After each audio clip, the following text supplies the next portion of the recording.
জাহান্নামের আগুন ভয়ঙ্কর আগুন।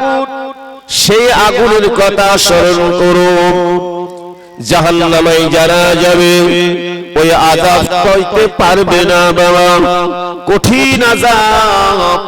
যে জাহান্নামের আগুন আমার আল্লাহ আমার রব্বুল আলামিন আল্লাহ পাক জাহান্নামের আগুন কে আমার আল্লাহ পাক 70 বার ধৌত করে এক টুকরা আগুন পৃথিবীর জমিনে ফেলেছে। এই আগুনের কত তেজ বলেন, কিন্তু আমার আল্লাহ পাক ওই জাহান্নামের আগুন কে আমার আল্লাহ কত হাজার বছর ধরে জ্বালিয়েছেন জানেন? আমার আল্লাহ পাক রব্বুল আলামিন ওই আমার আল্লাহ তাআলা জাহান্নামের ফেরেশতাদের বলেছিলেন, এ আমার ফেরেশতারা আমার জাহান্নামের আগুনকে তোমরা 1000 বছর ধরে জ্বালাও, 1000 বছর ধরে জ্বালাও। আল্লাহ পাকের নির্দেশে আল্লাহ পাকের হুকুমে জাহান্নামের আগুনকে 1000 বছর ধরে জ্বালিয়েছিলেন আল্লাহ পাকের ফেরেশতারা। আল্লাহর হুকুমটা পালন করার পরে আমার আল্লাহ পাকের দরবারে গিয়ে বলেছিলেন, আল্লাহ পাক ও রব্বুল আলামিন আল্লাহ আপনার হুকুমে আপনার আযাবে জাহান্নামের আগুনকে 1000 বছর ধরে জ্বালানো হয়েছে। আমার আল্লাহ পাক সবই জানেন। ফেরেশতাদেরকে জিজ্ঞাসা করেছিলেন, বলো ফেরেশতারা জাহান্নামের আগুনের রংটা কেমন হয়েছে, কালারটা কেমন হয়েছে? ফেরেশতারা বলেছেন, আল্লাহ কালারটা সাদা বর্ণের হয়েছে, সাদা। আমার আল্লাহ বলেছিলেন হয়নি, আরো 1000 বছর ধরে জ্বালা। ফেরেশতারা আবার জ্বালাতে লাগলেন। জাহান্নামের খোরাক জাহান্নামের কাঠ কারা হবে বলেন? পাথর আর একদল অপরাধী আল্লাহ পাকের বান্দা বান্দি, যারা অপরাধী, যাদেরকে আল্লাহ কবুল করবেন না, যারা দুনিয়া পেয়ে আল্লাহকে ভুলে গিয়েছিল, তারা জাহান্নামের কীট হবে, জাহান্নামের আগুনের খোরাক হয়ে যাবে। তারা কারা? যারা আল্লাহকে অবিশ্বাস করেছে, যারা কিনা এই পৃথিবী দুনিয়াতে আমার আল্লাহর বিরুদ্ধে জিহাদ করে যারা মরেছে, বেঈমান হয়ে বেঈমানদের দলভুক্ত যারা মরেছে, মুনাফিক হয়ে মুনাফিকদের দলভুক্ত যারা মরেছে, তারা ওই কঠিন আযাব ভোগ করবে, জাহান্নামের আগুনের কাঠ হয়ে যাবে। আল্লাহ পাকের ফেরেশতারা আবার 1000 বছর ধরে জ্বালিয়েছিলেন। 1000 বছর ধরে জ্বালানোর পরে আমার আল্লাহ পাকের দরবারে এসে বলেছেন, রব্বুল আলামিন আল্লাহ পাক আপনার জাহান্নামের আগুনকে আবার 1000 বছর ধরে জ্বালানো হয়েছে। আমার আল্লাহ পাক সবই জানেন। ইন্নাল্লাহ আলা কুল্লি শাইইন কাদির, নিশ্চয়ই আমার আল্লাহ হলেন সর্বশক্তিমান। একটু জোরে বলুন সুবহানাল্লাহ। আমার আল্লাহ পাক রব্বুল আলামিন সেই সময় ফেরেশতাদেরকে বলেছিলেন, এ আমার ফেরেশতারা বলো বলো জাহান্নামের ওই আগুনের রংটা কেমন হয়েছে, আগুনের কালারটা কেমন হয়েছে? ওই সময় আল্লাহ পাকের ফেরেশতারা বলেছিলেন, আল্লাহ পাক আপনার ওই জাহান্নামের আগুনের রংটা হয়েছে লাল বর্ণের। আগুন যখন বিশাল দাউ দাউ করে জ্বলে, ওর ভিতর থেকে লাল টক টক টক করে না, লাল বর্ণের কালার হয়ে যায়। দুনিয়াতে আমরা দেখেছি তো নাকি? আবার অতিরিক্ত হয়ে গেলে কি হয়? অনেক সময় কালো হয়ে যায়, ধোঁয়া কালো। কিন্তু জাহান্নামের আগুন লাল বর্ণের হবে না। আমার আল্লাহ পাক বলেছিলেন এ ফেরেশতারা এ জাহান্নামের ফেরেশতারা জাহান্নামের আগুনটাকে লাল বর্ণের করলে হবে না আমি আল্লাহ পাক জানিয়ে দিলাম যাও তোমরা আবার 1000 বছর ধরে জ্বালাও ওই সময় আল্লাহ পাকের ফেরেশতারা আল্লাহ পাকের হুকুমে আবার 1000 বছর ধরে জ্বালিয়েছিলেন 1000 বছর ধরে জ্বালানোর পরে জাহান্নামের আগুনের রং কালারটা হয়ে গেছিল এত কালো এত কালো এত ঘোর কৃষ্ণ বর্ণের ন্যায় পাশাপাশি আযাব হবে কেউ কারো দেখতে পাবে না নিজের শরীরটা পর্যন্ত দেখতে পাবে না এত ঘোর কালো কদাকার হয়ে যাবে ঘোর কৃষ্ণ বর্ণের ন্যায় হয়ে যাবে আমার আল্লাহ পাকের ফেরেশতারা 1000 বছর 1000 বছর 1000 বছর 3000 বছর ধরে জ্বালানোর পরে আমার আল্লাহ পাকের দরবারে গিয়ে যখন বলেছেন আল্লাহ পাক ও রব্বুল আলামিন আল্লাহ আপনার আযাবে জাহান্নামের আগুনকে এক এক করে 3000 বছর ধরে জ্বালানো হয়ে গিয়েছে আমার আল্লাহ পাক ওই সময় বলেছিলেন এ আমার ফেরেশতারা বলো বলো আমার জাহান্নামের আগুনের কালারটা কেমন হয়েছে ওই সময় বলেছিলেন আমার আল্লাহ ও রব্বুল আলামিন আল্লাহ পাক আপনার ওই কঠিন আযাবে জাহান্নাম ভয়ঙ্কর হয়ে গিয়েছে জাহান্নাম গর্জন দিতে লেগেছে জাহান্নামের আগুনের ভিতর থেকে গর্জনের আওয়াজ হয় আল্লাহ পাকের দরবারে বলেছেন আল্লাহ পাক এত কালো এত ঘোর কৃষ্ণ বর্ণের ন্যায় হয়ে গিয়েছে জাহান্নামের আগুনের ভিতরে যদি কারো ফেলে দেওয়া হয়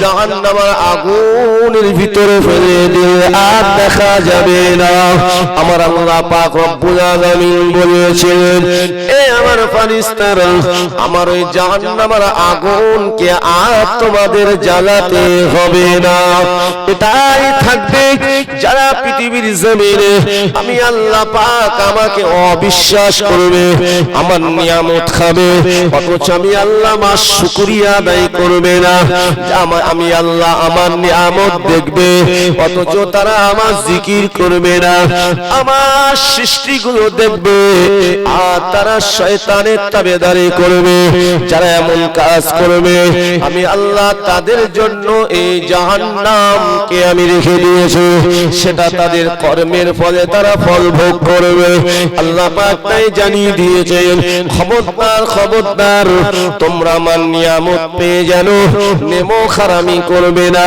আমি আল্লাহ আমার বিরুদ্ধে চলবে না এই জন্য আল্লাহ পাক পৃথিবী জমিনে আপনার আমার জন্য আমার আল্লাহ কত সুন্দর সুন্দর নিয়ামত দান করেছেন এ মুসলমান ঘরের ছেলেরা যুবকেরা এ নবী পাকের উম্মত উম্মতিরা ঠান্ডা মাথায় বোঝার চেষ্টা করুন তাই তো আল্লাহ পাক স্বয়ং কোরআন পাকে জানিয়ে দিয়েছেন ওয়ালা তাউদ্দু নি'মাতাল্লাহি লা তুহসুহা আল্লাহ পাক রব্বুল আলামিন বলেন বান্দা বান্দিরে তোরা আমার নিয়ামত কোনদিন গুনে গুনে শেষ করতে পারবে না তবে আমি আল্লাহ তোদেরকে জানিয়ে দিলাম তোমরা যখন আমার নিয়ামতগুলো দেখবে আমার নিয়ামতগুলো যখন ভক্ষণ করবে আমি আল্লাহ আমার জিকির করবে আমি আল্লাহ আমার শুকরিয়া আদায় করবে নিশ্চিত আমি আল্লাহ যারা আমার জিকির করবে আমি আল্লাহ তাদের স্মরণ করব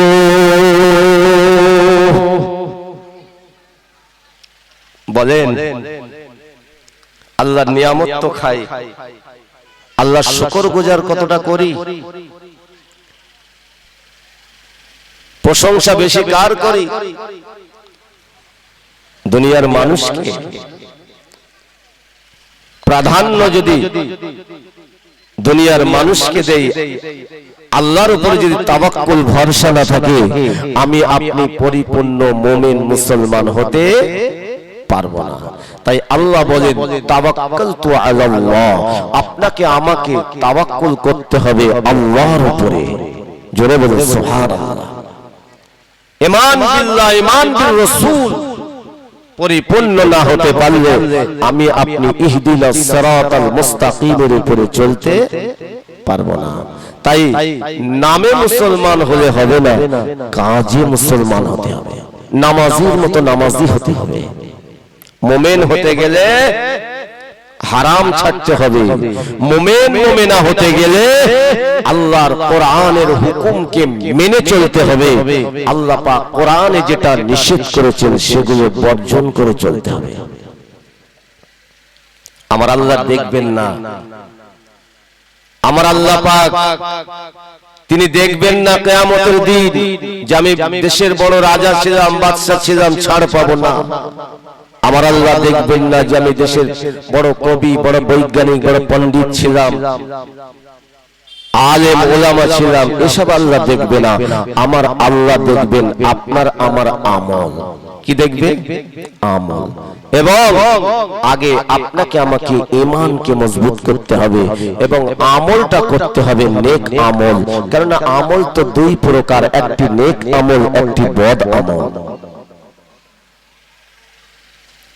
মুসলমান ছেলেরা, যুবকেরা, ও আমার মুরব্বী আব্বা জানেরা, তাই পৃথিবীর জমিনে যদি ভালোবাসতে হয়, আল্লাহ পাক রব্বুল আলামিন যাদেরকে গ্রহণ করেছেন, আমার আল্লাহ যাদেরকে ভালোবাসেন, আমার আল্লাহ পাক যাদেরকে কবুল করেছেন, তাদের সঙ্গে আপনার আমার সম্পর্ক তৈরি করতে হবে। আল্লাহ পাকের সবথেকে প্রিয় কারা? আমার আল্লাহ পাকের প্রিয় সবথেকে কারা? তাদের থেকে আপনাকে আমাকে শিক্ষা দিতে হবে। এ মুসলমান শুনে রেখে দিন, আমার আল্লাহ তাই তো কোরআন পাকের মধ্যে জানিয়ে দিয়েছেন, বিসমিল্লাহির রহমানির রহিম, النبيين والصديقين والشهداء والصالحين وحسن أولئك رفيقا। আল্লাহ পাক রব্বুল আলামিন আমার আল্লাহ সবথেকে প্রিয় হলেন নবীগণেরা, আল্লাহ পাকের সবথেকে প্রিয় হলেন নবী রাসূল পয়গম্বর গণেরা। আমার আল্লাহ পাক জানিয়ে দিয়েছেন আমার নবীদের কোনো গুনাহ নেই। আমার আল্লাহ পাক জানিয়ে দিয়েছেন নবীরা গুনাহ থেকে পাক পবিত্র।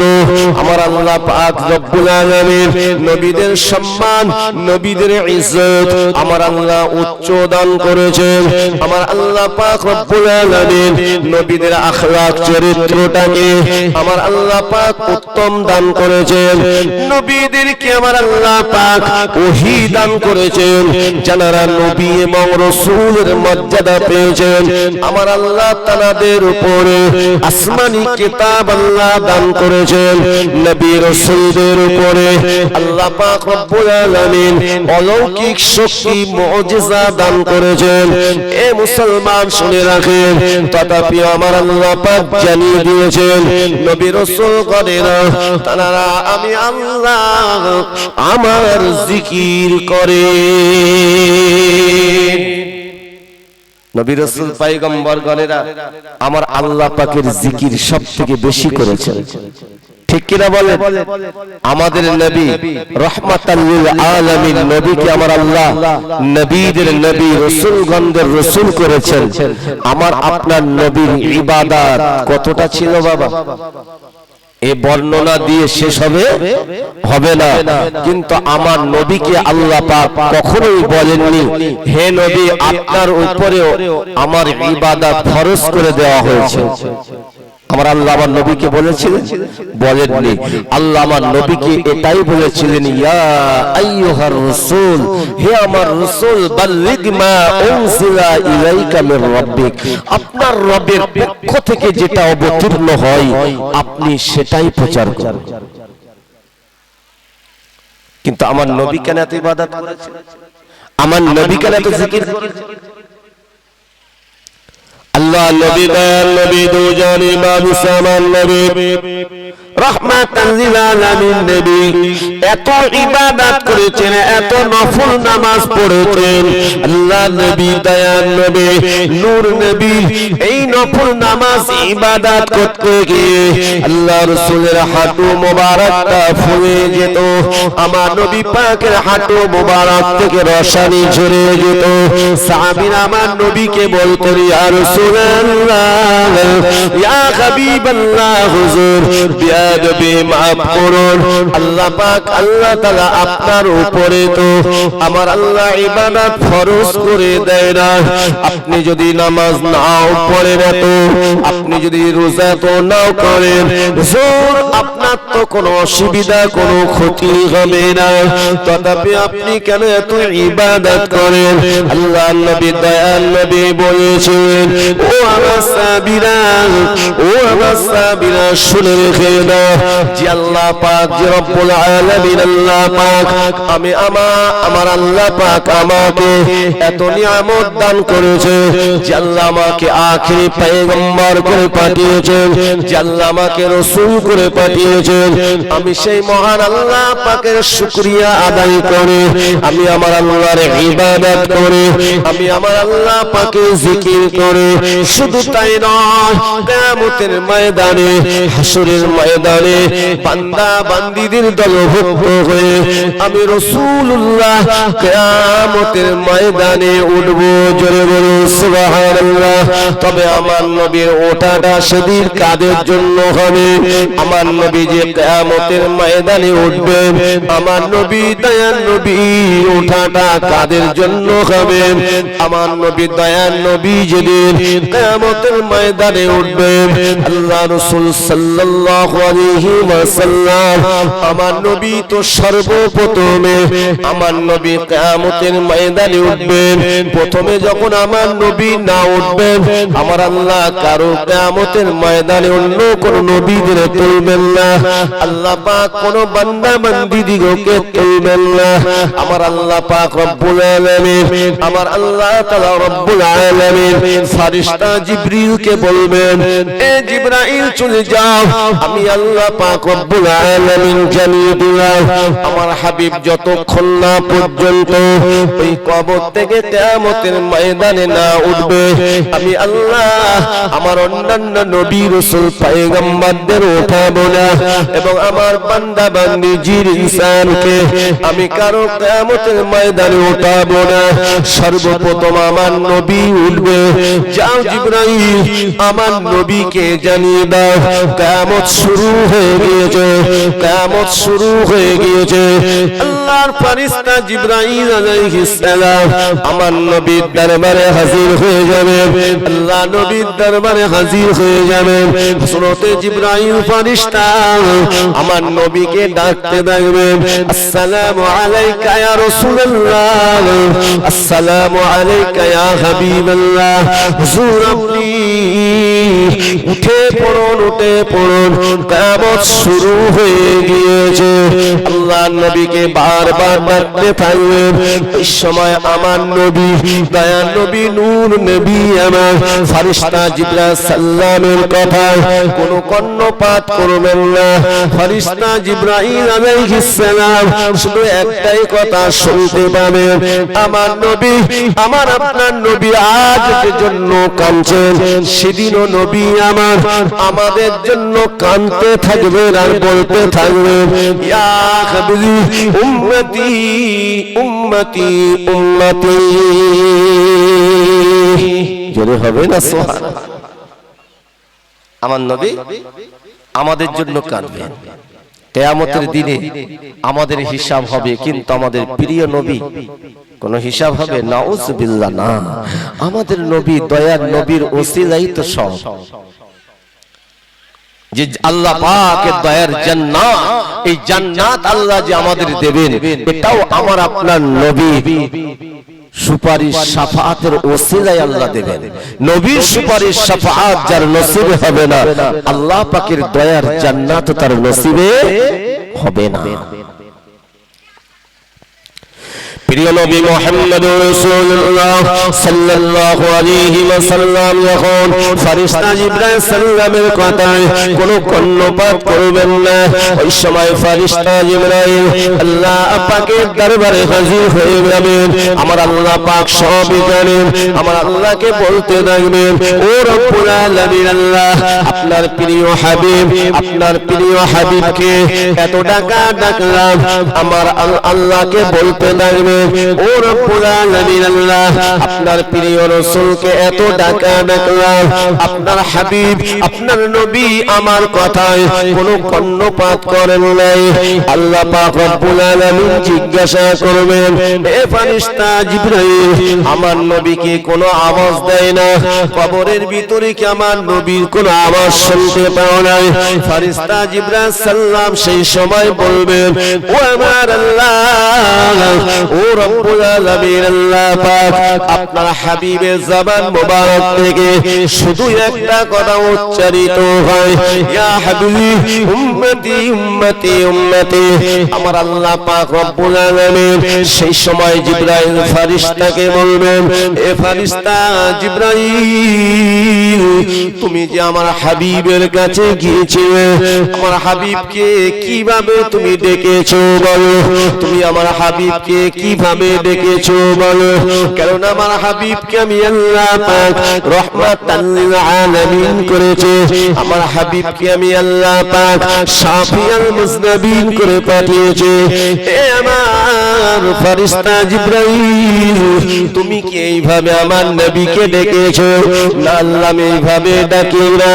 আমার আল্লাহ পাক বলবেন, যাও এ ফেরেশতা জিবরাইল, আমার নবীকে এইভাবে গিয়ে ডাকো, আমার নবী দেখো তোমার ডাকে এমন করে সাড়া দেয় কিনা দেখো।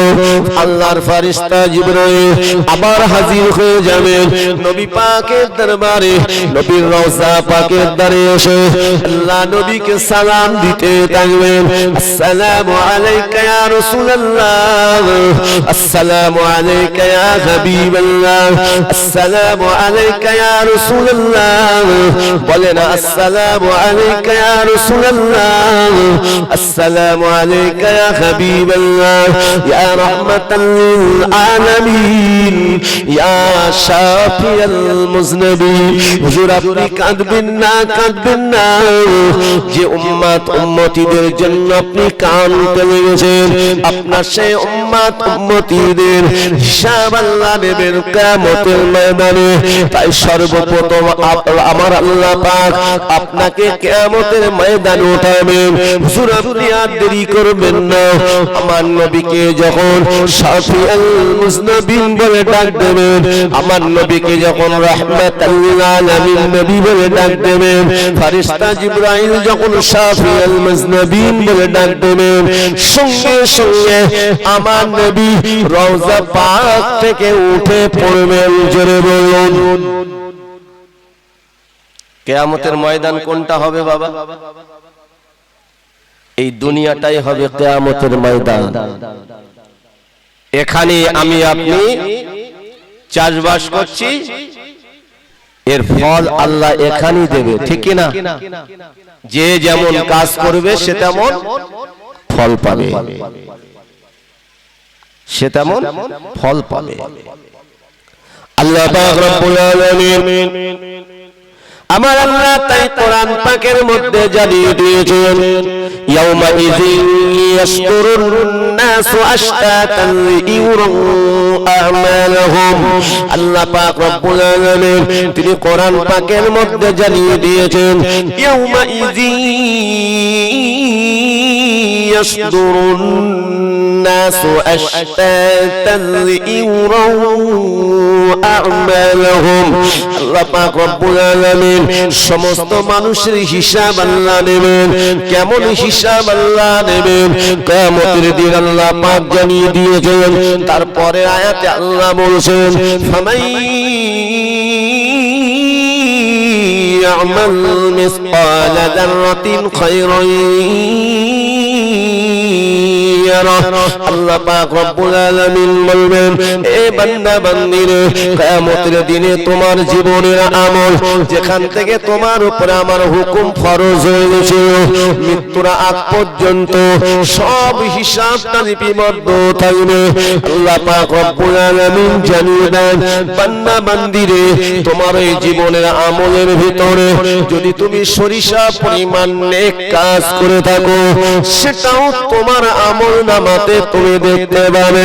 আমার আল্লাহ পাক তারপরে জানিয়ে দিলেন, يعمل مثقال ذرة شرا يره। আল্লাহ পাক রব্বুল আলামিন বলবেন, এ বান্দা বান্দিরা, তুমি তোমার জীবনে যা আমল করেছো, আমলের ভিতরে যদি সরিষা পরিমাণ খারাপ কাজ করে থাকো, সেটাও তোমার আমল নামাতে তুলে ধরা হবে। আমার আল্লাহ পাক রব্বুল আলামিন তাই তিনি জানিয়ে দিয়েছেন, বান্দা বান্দি, তোমার হিসাব 1 মিনিট, তোমার হিসাব 1 সেকেন্ডের হিসাব এদিক ওদিক হবে না। হবে না। আমার আপনার নবী উম্মত উম্মতির জন্য দেওয়ানা হয়ে যাবেন। আল্লাহ রাসূল মাকামে মাহমুদের ধারে গিয়ে আমার নবী সাজদায় পড়ে আল্লাহর দরবারে কাঁদতে থাকবেন। জোরে বলুন, আমার নবীর সুপারিশ শাফাআত পেতে চান তো নাকি? তাই নবীর সুপারিশ শাফাআত পেতে গেলে আপনাকে আমাকে কি করতে হবে? আমার আপনার নবীর সঙ্গে বন্ধুত্ব, আমার নবীর সঙ্গে সম্পর্ক গাঢ় করতে হবে। দূরত্ব করলে নবীর ভালোবাসা পাওয়া যাবে না। নবীর আদর্শ ছেড়ে দিলে নবীকে খুঁজে পাওয়া যাবে না। আর নবীকে না পেলে আমার আল্লাহকে আমি আপনি চিনতে পারবো না। কেন? নবীর ওসিলায় তো আমি আপনি আল্লাহকে খুঁজে পেয়েছি। ঠিক কিনা বলেন? নবীর ওসিলায় তো পেয়েছি আল্লাহ পাকের